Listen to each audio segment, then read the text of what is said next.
उत्तराखंड में इगास की धूम है। इगास पर्व को धूमधाम से मनाया जा रहा है।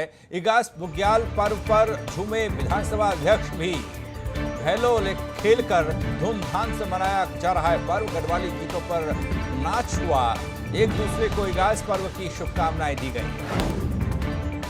आप तस्वीरों के जरिए भी देख सकते हैं। इगास बुग्याल पर्व पर झूमे विधानसभा अध्यक्ष भी। विधानसभा अध्यक्ष प्रेमचंद अग्रवाल ने तपोवन क्षेत्र के अंतर्गत आयोजित कार्यक्रम में भैलो खेलकर पर्व को धूमधाम से मनाया है। राज्य की संस्कृति को संरक्षित रखने के उद्देश्य से इगास पर्व को लोगों के साथ बड़े उत्साह के साथ मनाया जा रहा है। तस्वीर देखिए। इस अवसर पर विधानसभा अध्यक्ष और तमाम लोग मौजूद रहे। गढ़वाली गीतों पर खूब थिरकते दिखाई दिए। भैलो खेलकर संस्कृति का परिचय दिया गया। भैलो घुमाकर एक दूसरे को इगास पर्व की बधाई दी गई। बता दें कि विधानसभा अध्यक्ष द्वारा पिछले साल सांसद अनिल बलूनी के पैतृक गांव जाकर सांबित पात्रा के साथ इगास पर्व को मनाया गया था। विधानसभा अध्यक्ष ने कहा कि यह पर्व हम सबको जीवन में सुख, समृद्धि और उत्तम स्वास्थ्य प्रदान करे।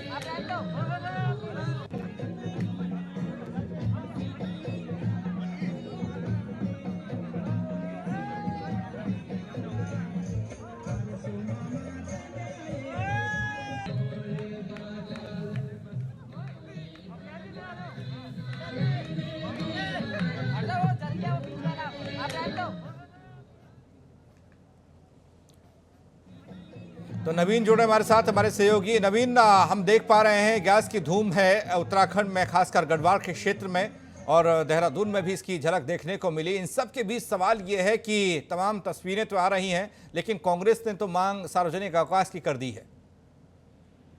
जी पंकज, बिल्कुल आपने सही कहा कि अभी इगास की उत्तराखंड में खूब धूम है।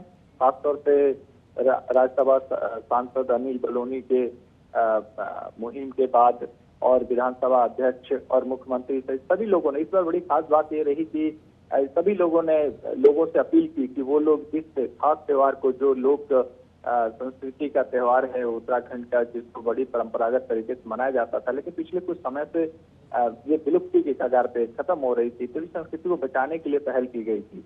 ऐसे में चारों तरफ, देहरादून हो चाहे पौड़ी हो, हर जगह पे, कुमाऊं में भी कई जगहों पे ये त्योहार खूब खुशी के साथ मनाए। देखिए, इसमें एक चीज और बता दूं आपको पंकज की खास बात यह है कि इसमें कोई पटाखा और धूम धमाका नहीं होता है, यानी प्रदूषण का कोई नहीं होता है। आप जो तस्वीरों में देख रहे होंगे उसमें एक रस्सी होती है, उसके नीचे छोटी छोटी लकड़ियां बांधी जाती हैं और उससे वो उत्सव मनाया जाता है। जहां तक आपका एक प्रश्न था कि कांग्रेस ने, तो बिल्कुल सही है। कांग्रेस का ये कहना है कि ये उत्तराखंड की लोक संस्कृति का पर्व है।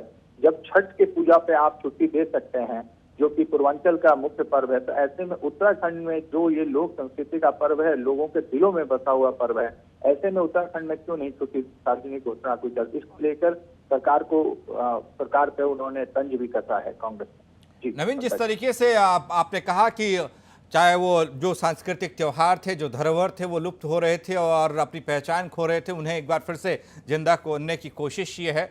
लेकिन यहाँ दिखाई दिया कि पिछली मर्तबा विधानसभा अध्यक्ष प्रेमचंद अग्रवाल पहुंचे थे अनिल बलूनी के गांव, और इस बार भी एक कार्यक्रम में उन्होंने शिरकत की। और साथ ही साथ बहुत कम ऐसा देखने को मिला है जब केंद्रीय नेतृत्व शुभकामनाएं दे और ऐसे क्षेत्रीय त्योहार को लेकर, लेकिन इस बार तो केंद्र से भी भरपूर शुभकामनाएं मिल रही है प्रदेश को। जी बिल्कुल पंकज, बिल्कुल सही कहा आपने। राष्ट्रीय अध्यक्ष जेपी नड्डा ने खुद इसके लिए ट्वीट किया सुबह के वक्त में। इसके अलावा राज्यसभा सांसद बलूनी ने ट्वीट किया।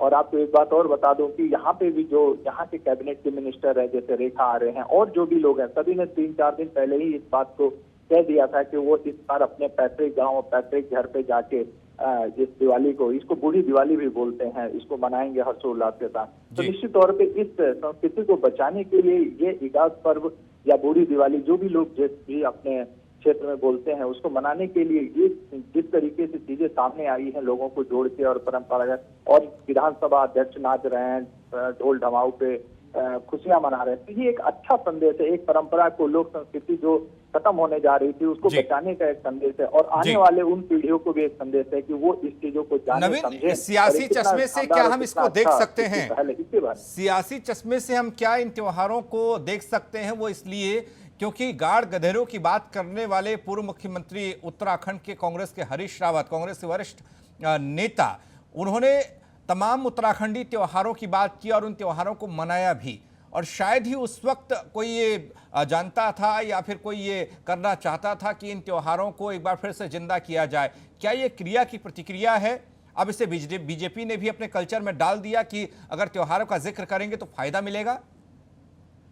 जी पंकज, बहुत अच्छा सवाल आपने किया है कि ये मैं इस सवाल पे आना भी चाह रहा था, क्योंकि ये देखिए बहुत अच्छी बात। देखो, हरीश रावत को अगर हम बात करते हैं तो हरीश रावत चाहे वो अपने अल्मोड़ा की तरफ गांव में हो या गढ़वाल की तरफ हो, वो कभी मडुए की, कभी यहाँ की संस्कृति को, मतलब जो चीजें यहाँ पे होती हैं उसको लेकर अभी देहरादून में भोजन उन्होंने दिया था सभी को, तो कहीं ना कहीं उन चीजों को लेकर जो संस्कृति जो भोजन में या परंपराओं में लुप्त हो रही थी या लोग कम जान रहे थे या लोग उससे हट रहे थे, उसको लेके आए हो। तो निश्चित तौर पे ये कहीं ना कहीं एक बीजेपी को भी एहसास हुआ होगा कि माफ कीजिए, कांग्रेस के हरीश रावत जो कि बेहद सक्रिय रहते हैं, बेहद इन सब चीजों को देखते हैं, अगर ऐसी स्थिति में अगर भाजपा भी या भाजपा के कैबिनेट मिनिस्टर या जो भी लोग हैं, अगर वो भी इस संस्कृति को लेके आगे आए तो ये कहीं ना कहीं क्रिया की प्रतिक्रिया निश्चित तौर पे है और ये दिखाई दे भी रही है।